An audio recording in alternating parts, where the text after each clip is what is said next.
So in Murray Rothbard's book, Man, Economy, and State, he introduced an idea that he called the platinum-lined transcontinental railroad. As just when I state this example, you can easily understand how prices are able to give us really effective indicators of relative scarcity, and why we shouldn't waste money on one thing or another. We can dismiss prices for one reason or another. Maybe we have ideological, let's say, a disliking towards prices. Some people do, but we can see just how important they are. That help us behave in a more rational way. We're able to have rational economic calculation thanks to prices.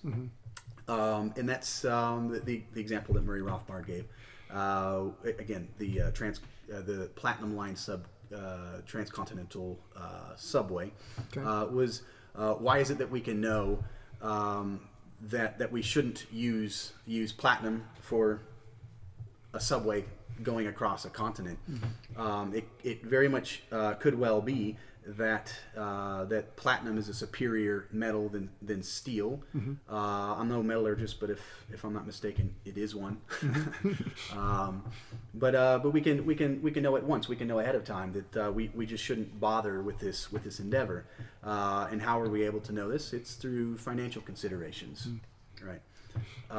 We see that, frankly, the price of per ton of platinum is ridiculously higher than per ton of any grade of steel, probably. So the price acts as a signal to let us know more than we already know. That's and right. It's a shortcut for planning. Of relative scarcity. Yeah. Of platinum relative to steel. Got it. Right.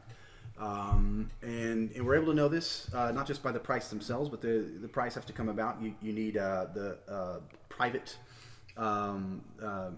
ownership of the means to production.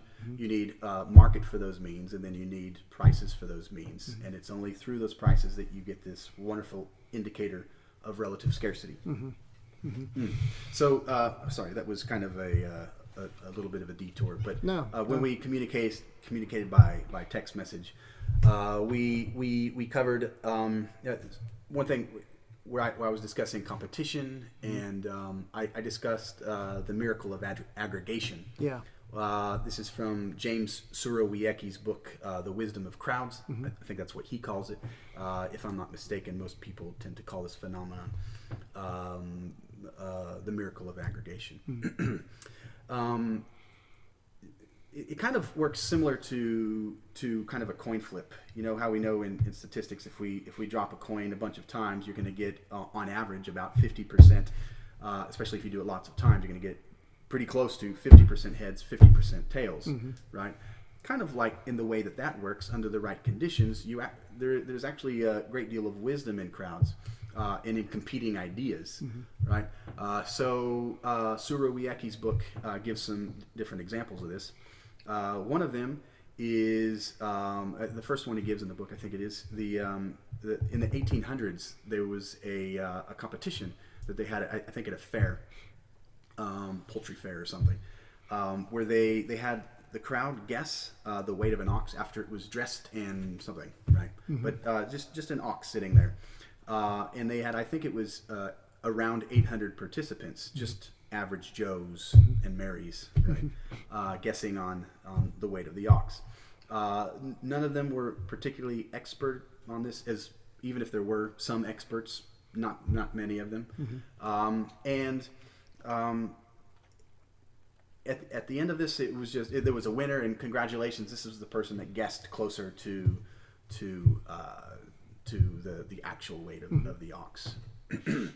But there was, I forgot the name of the man, but there was a man, an intellectual of some sort. He said, wait, can I get all those votes, the papers that you have? And he brought them, they gave it to him, and he brought them to wherever he was working, and he did the numbers, and he noticed that the aggregate of them, the average, the mean average of them was less than 1% off. In fact, I think it was off by like a pound after like 1,000 something. That's wild. Yeah, it was off like the aggregate of all of them was better on target than any individual guesser. That's crazy. Yeah. And as it so happens, this is a phenomenon that you can repeat probably in your classes, especially if you had a big class, because it would be more representative, right? So different example. The number of jelly beans in a jar. You happen to remember the other one? I don't remember the specific examples, but I know that the phenomenon shows up in those game shows, right? Oh, yes. That's one of my favorite ones. In fact, in Who Wants to Be a Millionaire, the crowd guessed the correct answer apparently 91% of the time. That's crazy. Yeah. At least up until the year that the book was written, right? Yeah. Right. Maybe changed now, but 91% of the time that says something. So if you're ever in a game show, do you want to phone a friend or do you want the crowd? You want to pull the crowd. Yeah, pull the crowd every time. Right. Yeah. So crowds tend to have a certain wisdom. So now remember, I said it works kind of like the coin flip. You can know with a good bit of probability that this will work. When 4 criteria are met. And the 4 criteria he gives is diversity of opinion, independence, decentralization, and aggregation. I remember that with DIDA, DIDA. I don't know. Okay. Right. So diversity of opinion, well, we know what that means. I don't think I have to clarify on that, right? Some people think the weight of the ox is really, really high, and some think it's really, really low. And errors in one direction tend to be canceled out by errors in the other direction, just as long as they're reasonable and nobody says Googleplex. Right? and then it's all off. Right? No rebels allowed. And then negative Googleplex. And then they go, yes, you just hope that someone else did negative Googleplex. And then it's canceled out by the other one. Yeah. Let's see, DIDA, independence is each person's guessing on their own, right? They're not taking orders from someone else. Decentralization, it sounds kind of like independence, but he says this is more of acting on local knowledge, right? Kind of Hayek's dispersed knowledge, right? And the aggregation is you have to have some way of aggregating them, at least for these experiments, right? And I admit that I don't know anybody that has sort of looked at miracle of aggregation. Oh, actually, right in the book he did. There were, I don't remember what it's called, but some kind of I think it's only legal in like Ireland, but not in the U.S., where you can make actual bets and put your money on them for who's going to win a particular election and when America might, the U.S. government might pull out of Afghanistan because these kinds of things, and apparently they have with very high accuracy. So much so that someone was trying to bring it to the U.S. intelligence agency and let them, but it was too politically. Yeah. So no, not legal in the U.S. Yeah. In the land of the free. You just made me think of something with a couple of those. So I mean, I know we've already talked about academia a little bit and politics a little bit with the diversity of independence and diversity of opinion and independence of thought. But you made me think about leadership with that because it's another area of interest of mine. In grad school, it was an area of interest, and I was working in leadership at the time. And so I was really interested in doing a lot of reading outside of school and just had a boss at the time who was a good leader. Also worked for some poor leaders. And so I often joke with people that, the Rich Dad, Poor Dad series. I often joke with people that I could write a good leader, bad leader series if I wanted to throw some people under the bus, but I don't. But leadership, so leadership is an idea that I'm interested in. And one of the things that is really important when you're leading a team is diversity of opinion is important, and getting and independence of thought is important. And one of the toxic things to a team is groupthink. And one of the things that's really important for a leader to do to engender an environment where groupthink doesn't take root. It's hard to do because when someone is a personality, a lot of personalities that tend to rise to leadership positions tend to give off kind of domineering or overbearing energies. Mm-hmm. Yeah. And so a point that you have to remember, or a point that sometimes I will tell people, is people aren't going to come and tell you, I'm uncomfortable with telling you the real deal, or I'm uncomfortable with telling you the truth, or whatever. It's kind of like in a business.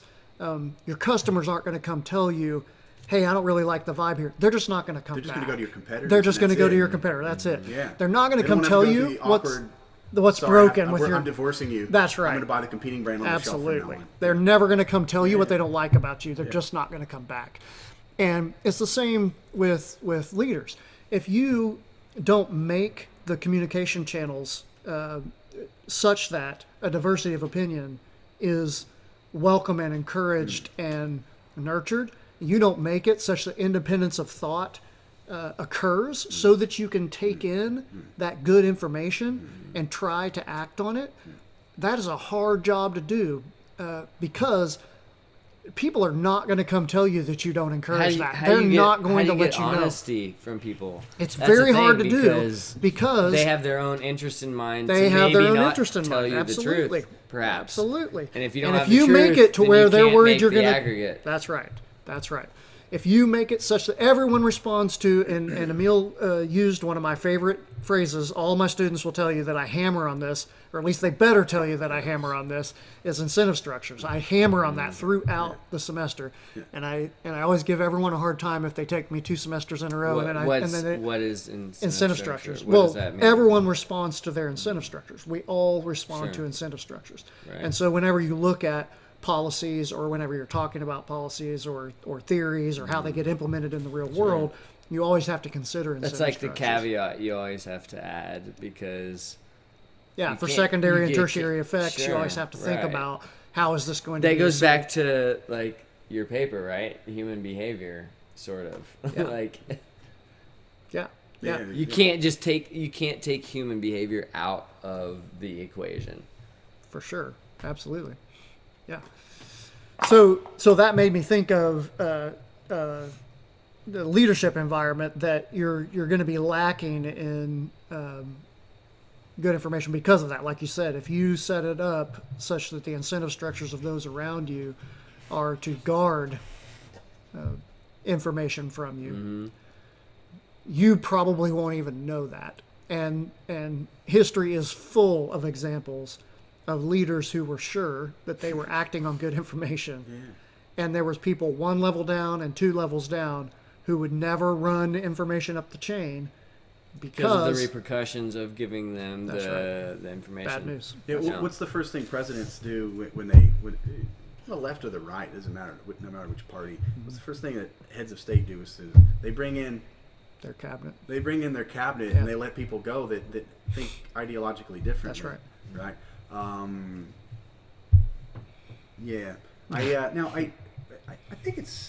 think it might have been from the How to Win Friends and Influence People. I think it might have been from Napoleon Hill's. Was it?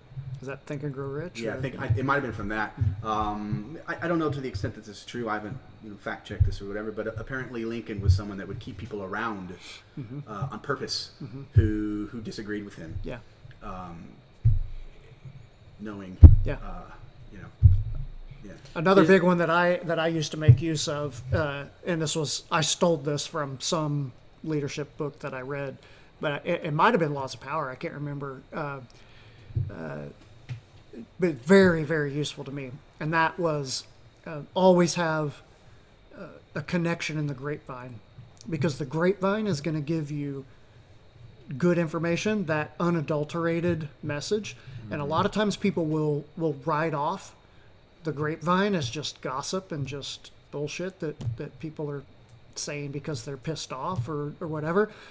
And I never did that, and you will get good, straight information from the grapevine, even if all you're getting is, this is what people's opinion is. Yeah. Hey, that's accurate information.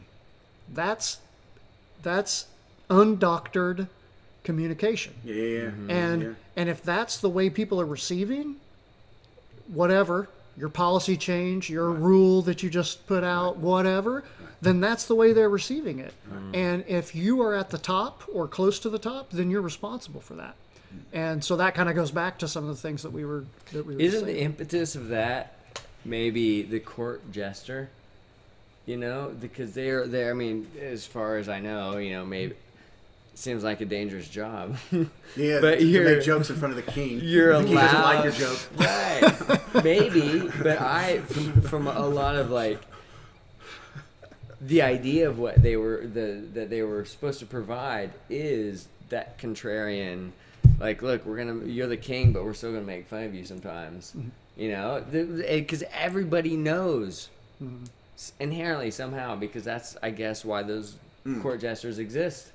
You got to keep power in check, and you got to keep reality in check, and not get delusional. And that can happen if nobody around you is sitting there saying, but you can do that to yourself also by, you know, because maybe you're not forced into those decisions because you're not in power, but you can get in an echo chamber where you just listen to the same thing, the confirmation bias over and over. If you don't allow, because no one's forcing a court jester upon you, you know, like, and then you can, this is what you know. And that seems like a scare. I don't want to be in that place. Like, I want to be exposed to the contrarian thing only for my own protection, if for no other reason. Even if I don't share it with somebody, I want to know the truth.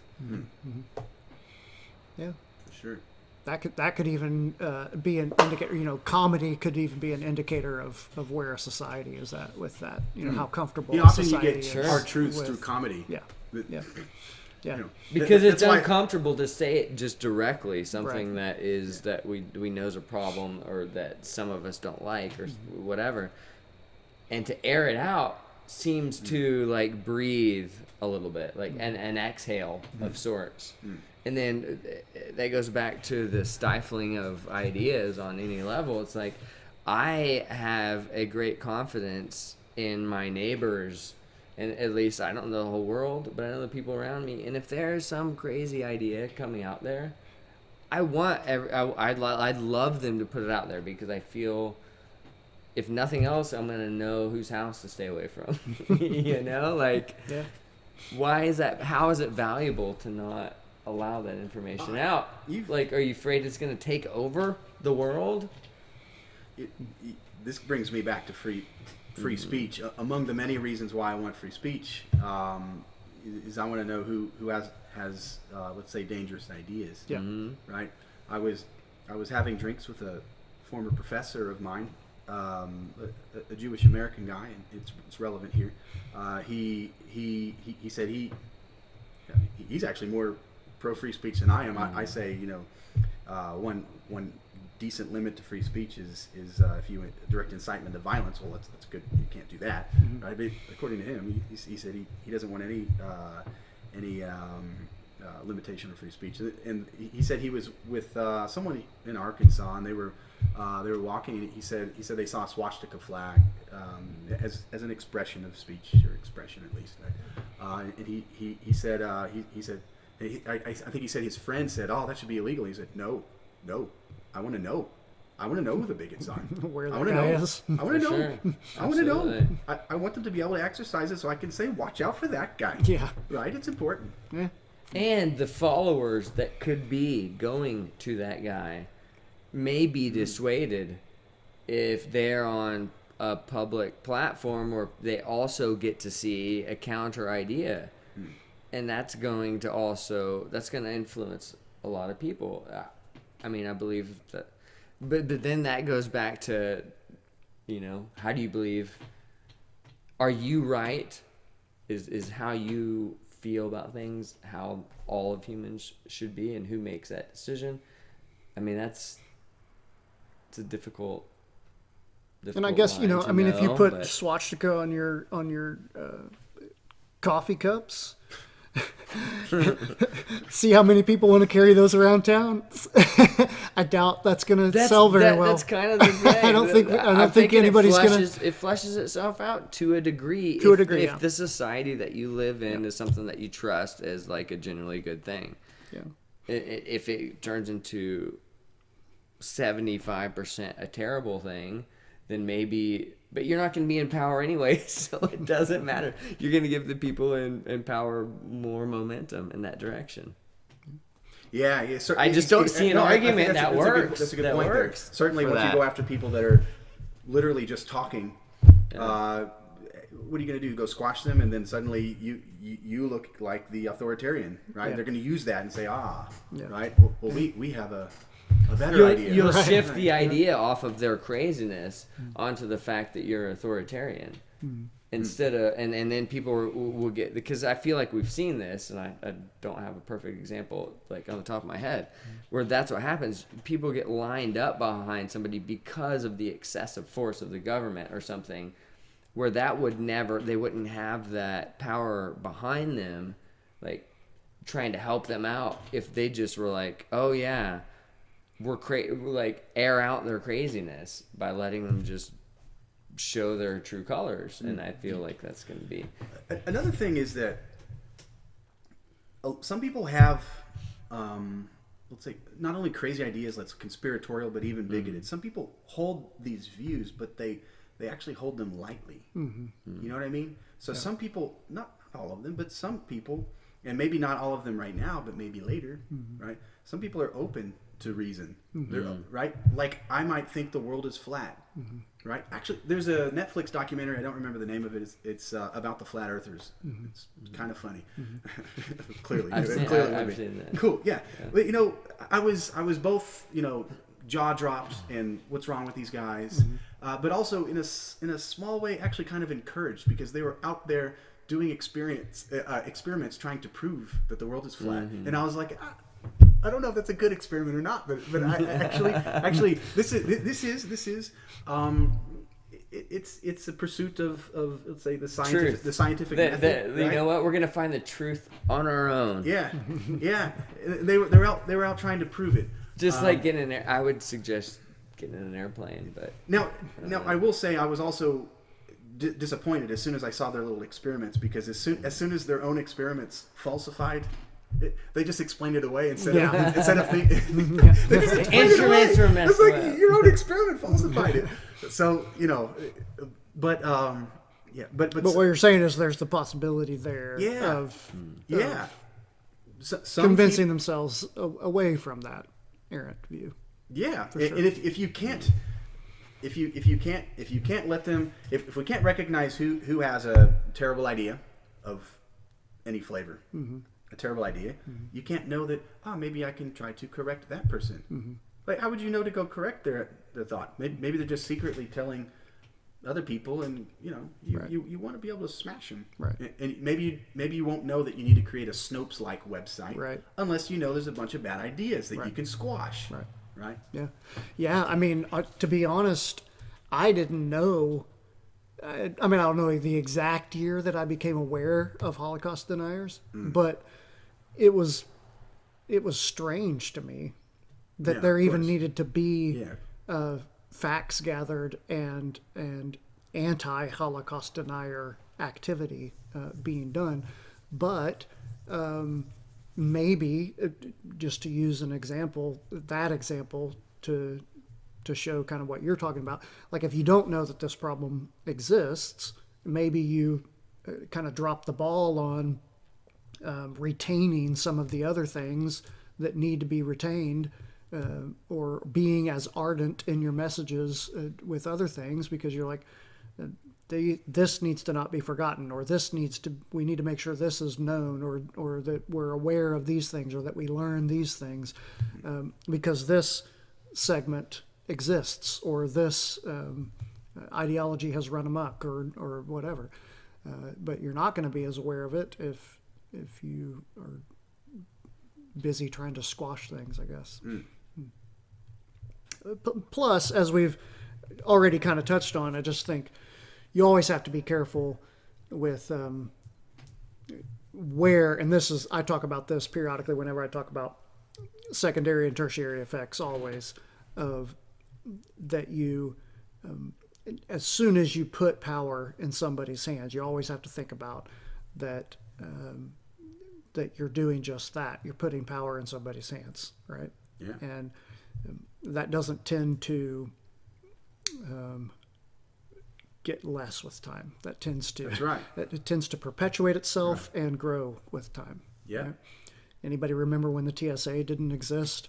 You Yes. know, Yes. and, Good days. and it's not going anywhere. I got news right. for you. Like I always say that when I use them as an example, like that ain't going anywhere, right? So once you start that sort of thing, it continues to grow, and then it's just accepted, and then it just is what it is, you know, and it expands its reach. So it's something to think about before you go saying, hey, let's regulate this. Hey, let's regulate that. Right. Hey, let's regulate the other. This is going to be around now for 800 There should be a law years. that. There should be a law that this, right? Yeah. So, yeah. So, good to have you on here. We caught you in country, Emile, from New Zealand. I mean, how new is it really, though? You know what I mean? Like, how long can you hold on to that? Like, at some point, you gotta get to just we're Zealand. You know? The third one. yeah. We're not. When are you new going to anymore. drop the new tag, guys? We're coming out as just Zealand this year. We're just Zealand now. Yeah. So, what city is it that you live in? Auckland. Auckland. Yes. Not the capital city, but it's the biggest city. Nice. So 1.5 of the 4.5 million Oh, wow. people live So there. about a third of the whole population. Nice. Cool. About a third of how many sheep are on New Zealand, as far I can remember. I don't know the official number. Yeah. But it's a lot. I've heard that it outnumbers the people by many. Yeah. I have too. Like I had always heard more sheep than people. Yeah. That's the first thing people learn about New Zealand. But But you see it. That's the crazy thing. For It's sure. Like, Oh yeah. you hear it, but then you're like, oh, I see why they're saying this. I There heard are some fucking sheep outrageous. everywhere. I heard some outrageous sheep population number recently. I thought, oh, if that's remotely correct, they indeed outnumber the people by a great deal. Wow. That's crazy. I didn't know that. I just knew it had like crazy awesome scenery and stuff like that. Yeah, Auckland, where I live, you've been there. There are 40 something volcanoes in Auckland. Oh, I didn't know that. In 40-something. Auckland. Just Auckland. Wow. Yeah.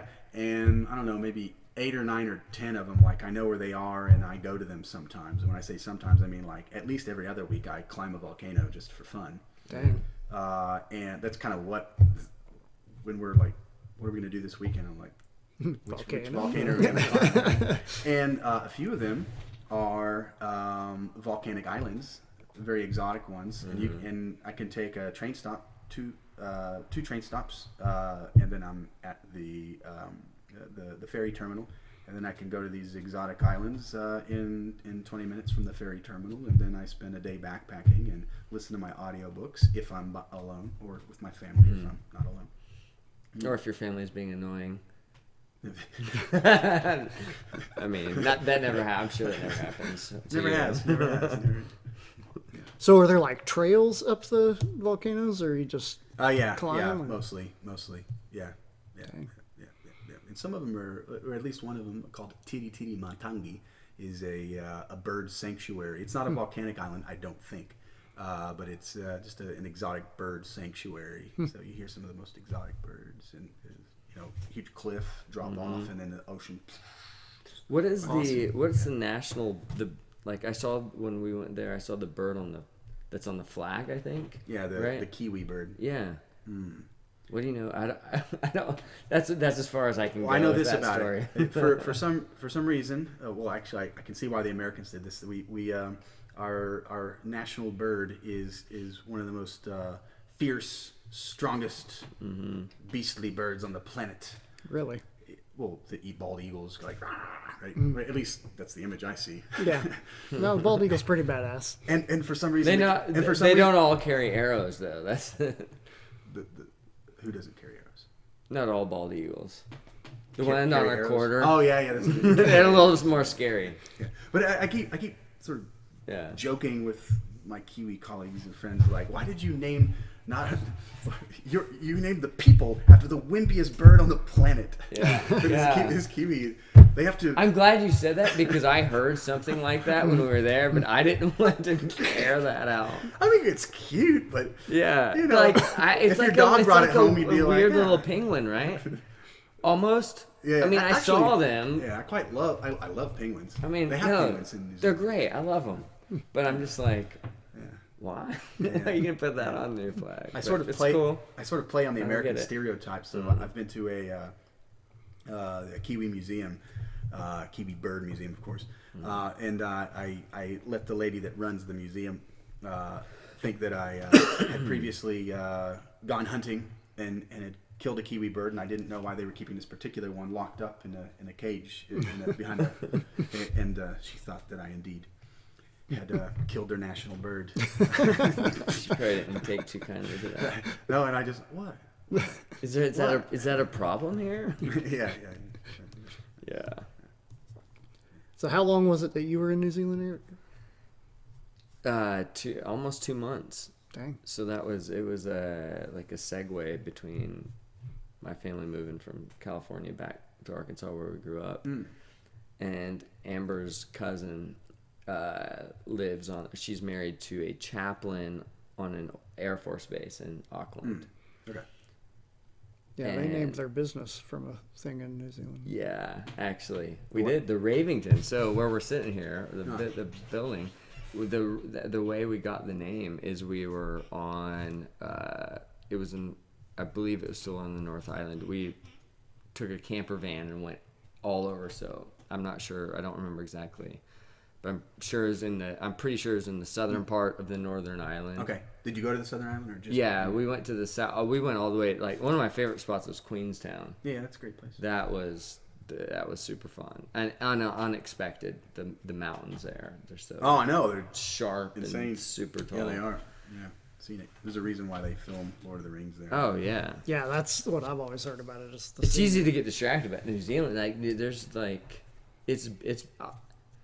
I would like to go back in the wintertime, or the summertime rather, or wintertime I should say, because I went like July-ish, which it's the southern hemisphere. I mean, I knew it was going to be cold. Rainy in July. And it was They're up in fine. It was December. still nice. It was still enjoyable quite a bit, but I mean, we went skiing, so it was cold, like off of south of Lake Wanaka area, I believe. It's a southern island. Oh, okay. I don't know that particular lake in the south. Like we went everywhere. We probably shouldn't have been as many places because it was 3 days here and there, but we got a pretty good tour of the whole place. But what I came back thinking is I want to come back in the summer, in the New Zealand summertime, because the rivers and the mountain, like getting, like you're saying, you go hiking every other weekend. I can completely see why. Yeah. And it was a little bit more difficult when it was, snowy, and of course I had 2.5-year-old. So now that I think about it, so that was probably a giant factor. Well, I have traveled a good bit with when my kids were even, say 2 years younger. You can get camper vans in New Zealand. I mean, we got, I think, a Mercedes-Benz camper van, like decked out, pretty new, maybe brand new. You can get it for like $5 New Zealand per day if you're doing a relocation. Oh, Right. I was just You know about how to that works? You know how that say works? we got screwed. Well, if you can get because it for $5. a lot of people they pay hundreds. Yeah. A night. Oh, it was Right. probably, we did it for 2 weeks. It was a lot. Okay. It wasn't $5 a night. I know that, or whatever. Here's generally how it works. Of course, most people want to start, let's say, international travelers. They'll fly to New Zealand. The biggest international airport is Auckland, of course, and that's so because of that. Probably that's where people want to start their journey. So that's where they want to rent it from. Sure. Right. So they'll drive it all down to the South Island, crossing the Cook Strait by boat ferry. We did that. Car ferry. Yeah, which is one of the wildest points in the Southern Ocean or something. Apparently. Oh, I heard some crazy water-wise? stories about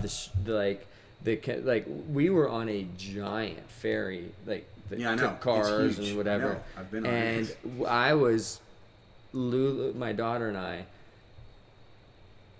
were probably part of the 50% of the boat that wasn't throwing up, which my wife was. Okay, 50%. Did you feel anything? I didn't feel anything. I take it back. It'll be 50% would be an exaggeration. 10% maybe, but it was big. Like What the they waves were were pushing the boat around? the Because the boat I was on was crew- enormous. I mean, It was enormous. It was many it was cars a drive cat. It was onto a it. cat. I drove our car onto, or the car we were using onto the boat. It was a catamaran, all like multiple decks. The crew is running around with mops and buckets cleaning puke up. And the waves were moving it because back? the sea was so big. Oh, really? It was just like I enjoyed it. We did go in July, which we is the weren't in winter, which danger is of like capsizing raining. or anything like that. It was just it was just really big. Oh, cool. I haven't seen Big that. surf. It was Cool. It was fun. No, if you don't get seasick, I usually don't. Well, when I went, it was calm. It was a blast. Like it was a roller coaster ride for me and It's huge me and boat. my daughter. We were just like holding on to the mirror, like, look, let's go down, or the window up and down. And my wife was sitting in the seat, just like with a paper bag, trying to keep her shit together. We could have forgot we were on a boat because it's an hour plus. You get across. It's- maybe 3 or 4. I don't remember. Yeah, no, exactly. It was like 2. But I mean, because It it wasn't wasn't super moving at long. all. And if you stay in the back, you'll forget you're on a boat. Playgrounds for the kids and stuff. Oh, Yeah. yeah, there was a full-on 2-story slot, like McDonald's style, whatever, big playground. Playground, yeah. But they couldn't, no one was using it so I think I went on an unusually high sea day to do the crossing. But I didn't feel like my life was in danger anytime. So next People time, were just throwing up, and it was kind of fun too. So next time, to save yourself some money, begin in Christchurch, maybe even Queenstown, Okay. and do a relocation. Relocate their camper van for them Okay. to Auckland. So drive Okay, to Auckland right. from It's the a South one-way- Island. it's And a they one-way pay your deal. Cook Strait crossing. Uh-huh. They pay for one adult. Okay. But a second adult, you'll have to pay for their Cook Strait crossing, and the kids Yeah. are free. Okay. Well, because everybody's wanting to go the other way. Exactly. If you go that way, So they you can get either cheap. pay someone. I think minimum wage in New Zealand is $14.71 or something per hour to someone to drive it back, or they can just let you pay them $5 Nice. per day, and it's a win for them. Yeah. I think another thing I learned too, though, the camper van might have been necessary at the time of year that we went, but we preferred just getting in the car. Like if we could have had, if our daughter wasn't so young and it was not so cold, we could have just had a tent, and that probably would have been a better choice economically as well, because that was another thing. Because where you stay with a camper van generally is the holiday parks, which are like, they're not crazy expensive, but it's expensive enough to be like, oh well, Yeah. it doesn't really offset the cost for me to have a camper van. I might as well just get a hotel. Well, yeah, gas is. But you certainly don't more have the expensive. freedom of movement so much, especially Gas is in more the- expensive with a bigger vehicle than a small. Clearly, Right. You can stay in like like what we did was we trade some of them. I think all of them have all the parks. Yeah. For trailer parks, all of them have a shower. So no matter what, you get a shower, and you still have a shower in the van, right? But if you want to be able to empty your waste, like the latrine, Sure. or if you want to be able to plug in and charge whatever electrical might be in there, those you pay extra for. But if you don't need to empty your waste or Right. charge up, then it's only like 18 New Zealand dollars per night. Huh. If you do need to charge and empty your waste, then You're you gonna might pay pay 40 or 50. But still, Interesting. for a whole family, you paid 50 New Zealand dollars, which is like 30 US or 25, 30 US. Well, this just reminded me as we were talking about this. The main thing. So you're talking about volcanoes. So the thing that we realized after a week or two traveling there is that we were just going to go. Maybe this had partially to do with it being cold at like the time of year.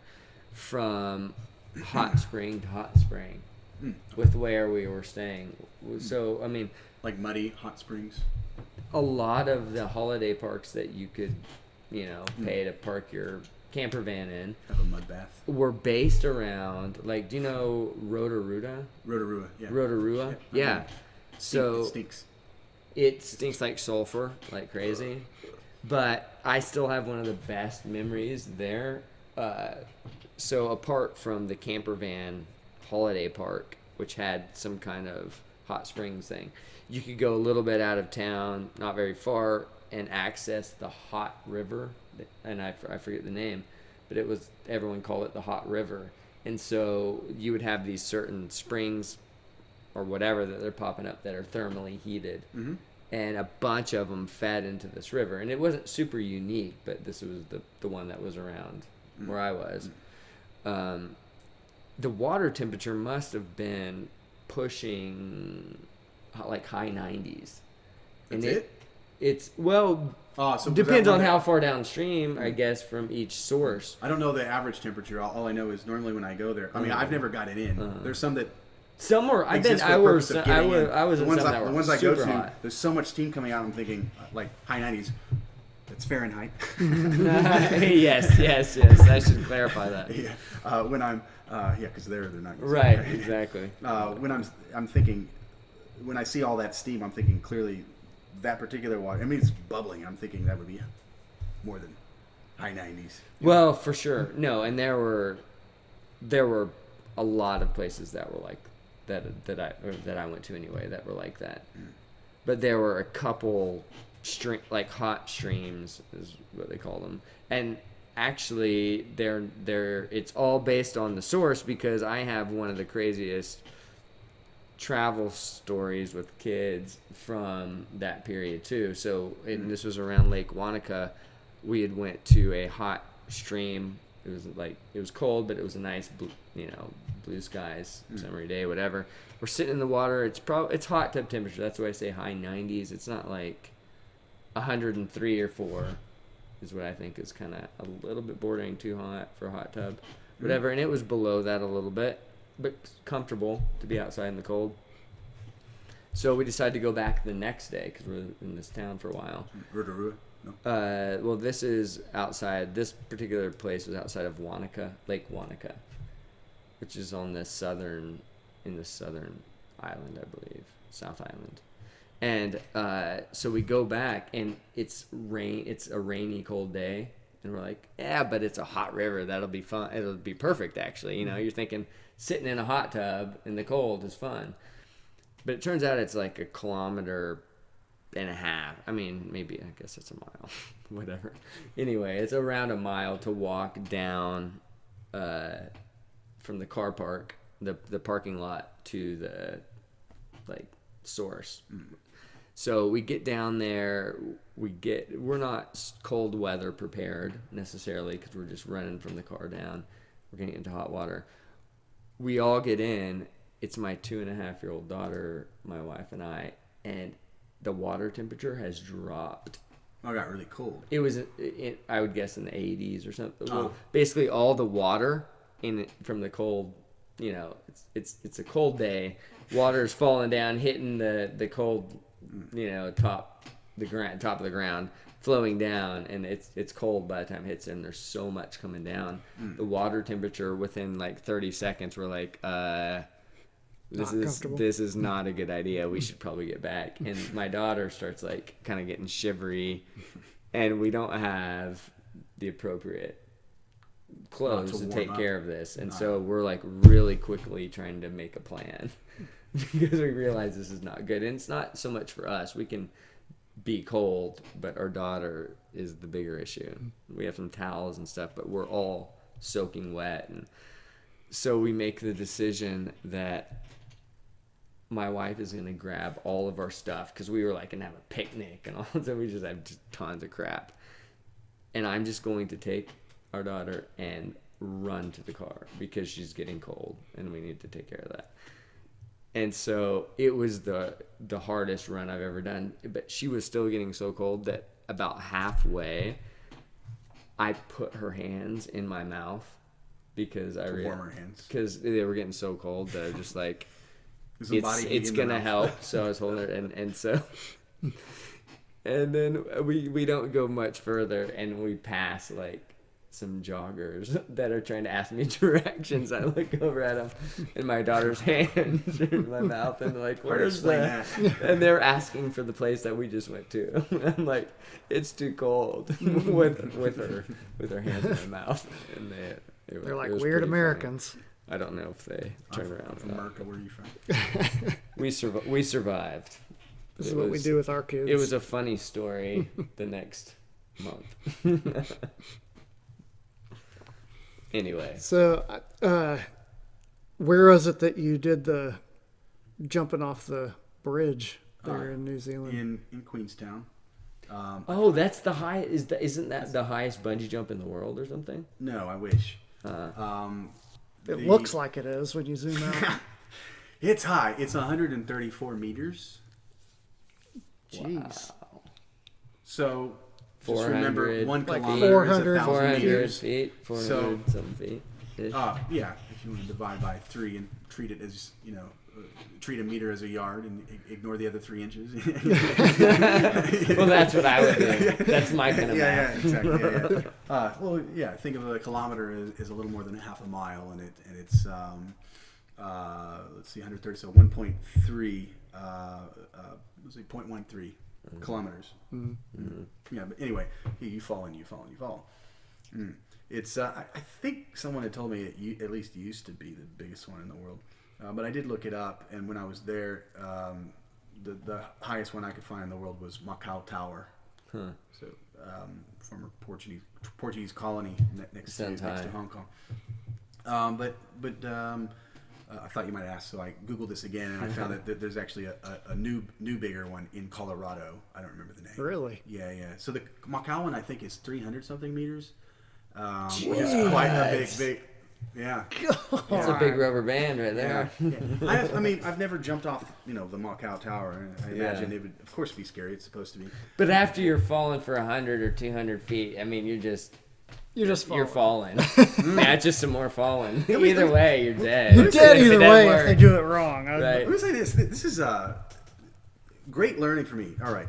So the first time I bungee jumped was in Malaysia, Kuala Lumpur, at a resort. I jumped off a bridge, right? And it wasn't that high. I don't know, 20, 30 meters tops or something. And below me was a swimming pool, right? and a guy with a canoe to bring me over as soon as I tried. Right? The guy said, I said, any tips for me? He said, yeah. He said, look out there. And he's just watch it all the way down as you go. Just keep watching the building until it's not in front of you anymore. And I said, can you count or something? 3, 2, 1. And he did it. And then I just didn't jump. And I said, I don't have it in me. I'm trying. I said, can you push me? He said, nope, I can't push you. And I said, I'm trying. I can't. I trust that nothing, the probability that will be me. And can you push me? No. And I said, look, man, it's not going to happen. It's my first time. Can you push me? And he said, okay. And he pushed me, and nothing bad came of it. So the second time I jumped was in Taupo, New Zealand, and this time my family, my wife and kids were there. Right, and I asked my wife to videotape it. Right, so I had that. So I did a nice swan dive, and that's a really high one. I think it might be the second highest in New Zealand. And then I did the AJ Hackett one in Nevis, just outside Queenstown. And that one, I had already pre-planned. I'm going to pay people to film me. My father-in-law was there. He's a big manly man. And so you can't scream like a little girl when you jump off the yeah, not that there's anything wrong with that. No. So, except my little girl wouldn't scream. I'm just saying. But the third one, I had in my head that this is a particularly difficult one, and the way in which I approach bungee jumping now, and I'll continue to do this, and I suspect that I won't have any any problems bungee jumping from now on. I think it's under the right conditions, right? Someone filming me, someone watching me, right? Someone that I know watching me, someone that I want to respect me watching me, right? Up the stakes. Yes, exactly. Yeah. I have no choice here. Take all the choice out of the matter. I now ask the question. I say, how many people have died here? I ask the person at work, how many people have died here? And they always say none. Like, okay, good safety record. How many people jump here every day? I don't know, 100? All right, probability. It's a matter of probability. So what's the probability that the cord will break when I jump? Near zero. So once you know that, be proud of yourself. Take the most beautiful, right? And then yeah. No, see, I'm glad that you have that background to talk about it, because that's kind of some of the stuff that I wanted to go through was some probability discussions and some philosophy discussions on it, because I've thought about that kind of stuff, because I want to jump out of a plane, and I'm going to, and I'll probably bungee jump at some point whenever I get a chance and have the spare money, but I've thought about with jumping out of a plane, like, it just seems simple, and like. And I think in terms of probability all the time, right? And then I've told myself too, like, but when you're actually there, everything's different. Because, and this is some stuff that, Eric and I have talked about recently, I think, so I remember, and I think probably both of y'all will be able to identify with this. So for sure the first time you fly, I think, for everybody in a plane is a really interesting experience, right? And maybe the first few times. And then after that, there's a bunch of times where you just check out and it's totally, at least for me, like I don't have a fear. You just start reading as soon It's like a disassociation. I don't have of a fear of flying, actually, and so like I'm not are. one of those guys that's ever had to sweat through it. Yeah. But the first time I did it, I was like, "This is just so amazing! I can't believe we're flying!" Yeah. And then maybe the second or third time I was enamored, and then I was just like you said, I was just like, "This coffee? Can I get a Coke? Can I get a book? Can I go to sleep?" Yeah. And the landing didn't matter to me. I just didn't care. Yeah. And like you said, because I just totally thought in probabilities, I was like, it's super low probability that anyone gets hurt. And what I always told people who were afraid of flying, I was like, look, if you have a plane crash, you just die.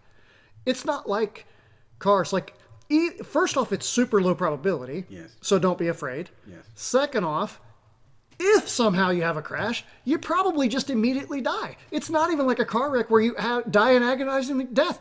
You're probably just going to die even if you do die. So 2 minutes of fear, yeah, knowing it's happening, or you maybe even pass out from the altitude check. I don't know, but just don't worry about it, because, and this is another thing I would say to people, is in a car, you might have some control over whether you wreck or not. The plane, once it takes off, dude, you're either, whatever happens on that flight is happening. Yeah. You can't hit a brake. You can't take another turn. You can't all of a sudden freak out and be like, let's go home. You're done, dude. Like, you're on the flight. Yeah. But then, after a while, I started having, like, epiphanies, like reworkings. Like, there's so many things in life that as you get older, you start rethinking about them and thinking, like, this really is amazing. And there's been numerous flights in the last couple of years where, like, I'll just look outside and be like, we're in a massive thing floating through the air. Sitting in a chair. Not floating, traveling at 600 miles an hour. And I remember thinking this when I was flying into... We're getting served champagne. Yeah, I remember thinking this when I was flying into... I mean, depending on how you fly, I don't want to make flying judgments. into Dublin, I was looking down over the ocean, and I was like, we're just kind of bumping like this, and kind of lining up with the airport and kind of bumping. And I was like, those aren't bumps on a road. That's bumps on air. And I was thinking, and it isn't automatic that we land. There's a human adjusting to all of this. And that wing is doing that because of the air. And I was like, and that's the real live ocean down there. Like, this isn't a video game. This is the real deal. Loch Ness Monster and all. Yeah. And so it's the same thing with jumping out of a plane. Like when I was younger, I was just like, what are the chances that you die? Almost nothing. Just let go and have fun and jump. And now that I like have the money to do it, or the time, or whatever, glimpses of reality more too. Exactly. When you're older, with you understand that you are mortal. Actually, absolutely. And then then those thoughts start to creep in at those moments And when you're your plane reasonable. is unreasonably bumpy going down. You're like, well. But also statistically, But also plane some people wrecks do die. happen on takeoffs and landings, and Right. this is inordinately crooked as we're coming down, Right. and I'm in some third world airline, and Right. this is Right. this is exactly how plane accidents happen. And then when you hit the runway and it's faster than most of your other Yeah. ones, and you're like, dude. We're bouncing, but we're like, if bouncing, you're- we're sideways and we're bouncing. But if you're on the outside of the plane and like you said, you're like, I have to let go, that's against everything. And so now I can see it will be a philosophical